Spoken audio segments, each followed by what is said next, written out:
Our next speaker is Harvey Pitt, who is now Chief Executive Officer of a global finance firm, Kalorama Partners, and Mr. Pitt was chairman of the SEC during another turbulent period, a very turbulent period.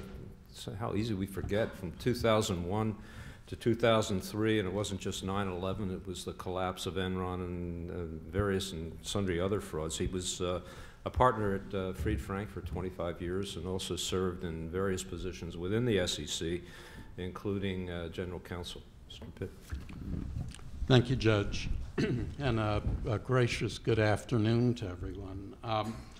I sort of feel, following Professor Miller and preceding my good friend Steve Wallman, for those of you who know burlesque as sort of the dog act sandwiched in between two striptease acts. But I'll try to overcome that. It became clear to me why I was following Professor Miller, because many people thought during my tenure at the SEC we did have a Department of Fools, but that's a subject for another time. I'm often reminded of the comment of the person who I believe to be the greatest sage of the 20th century, namely Yogi Berra, who said that if we don't know where we're headed, we're apt to wind up someplace else.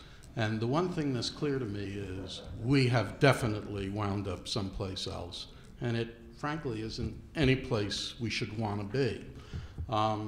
I think what we're enduring is ugly, and despite all the rosy predictions that prosperity is right around the corner, I think that we have not really found our way back into a more normal period.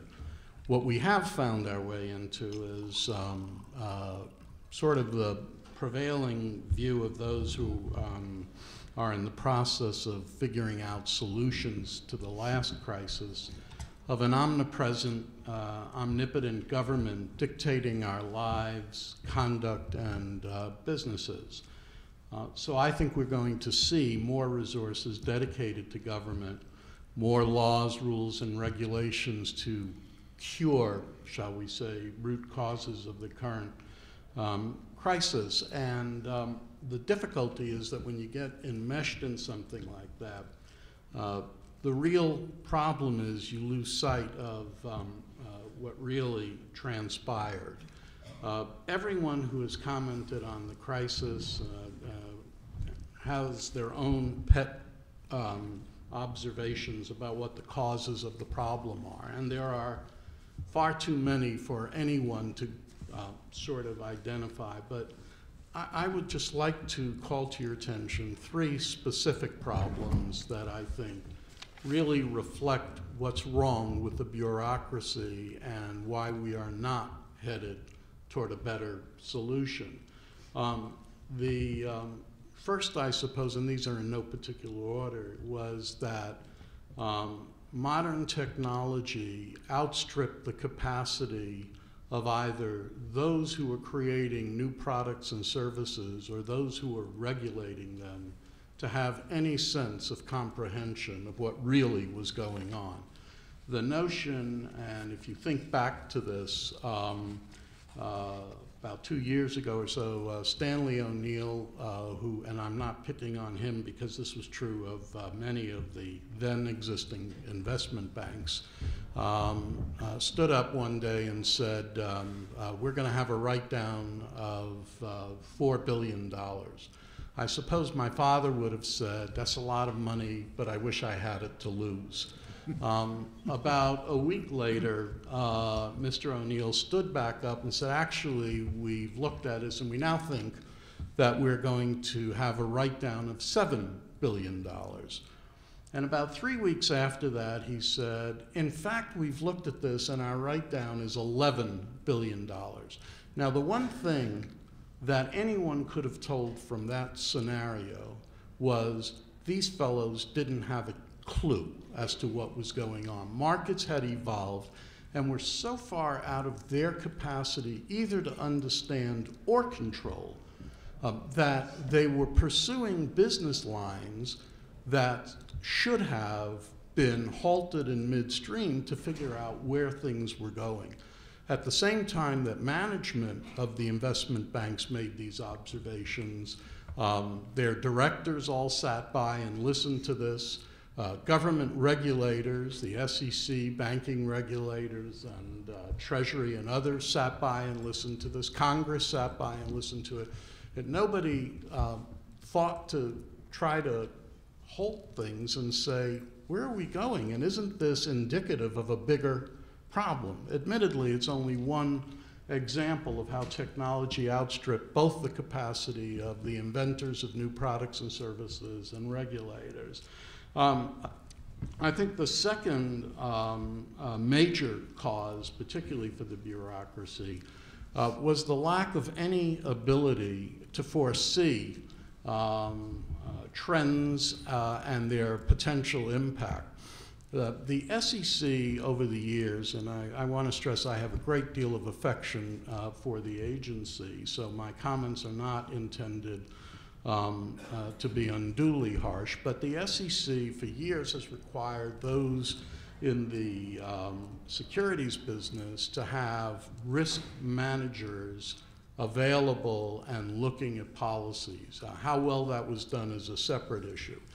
But when I got there, the interesting thing, we did a top-to-bottom management review, and the interesting thing I found is the SEC had no risk management group. And so I recommended that one be done, and one was ultimately created. As of December 2007, just to give you an example of how well government handles risk management, there were exactly 2 people in the SEC's Office of Risk Management, one accountant and one economist. The problem you have is that what's good for the goose ought to be good for the gander. If government thinks that institutions that affect our capital and financial markets need good risk management, so does government, and that does not really exist. The third problem was that because every crisis creates an environment of huge uncertainty and problems, government lacked the critical authority and responsibility and accountability to deal with these crises. We saw the Fed come up with very creative solutions for getting money into other people's hands, putting to one side whether that was a good idea or not, and I could take several days to tell you why there was a lot wrong with that approach. But putting that to one side, if that was the approach, the Fed had to create it on the fly, and there's something wrong when our system of regulation fails to keep pace with the nature, sophistication, and evolution of our financial and capital markets. Those, it seems to me, are the, in large part, the fundamental causes of why we are where we are. What troubles me about where we are is that long after the so-called crisis hit, I believe we have no greater prospect for preventing the next crisis. And in fact, almost all of the regulatory reform legislation is designed to solve last year's crisis. Now, I'm not saying we shouldn't try to solve last year's crisis, but what I'm worried about is next year's crisis. And I think George Bernard Shaw had it right when he indicated that probably the only thing we ever learn from history is that we never learn from history. That is really a sobering context, and this is not the time to do it, to repeat that constant approach.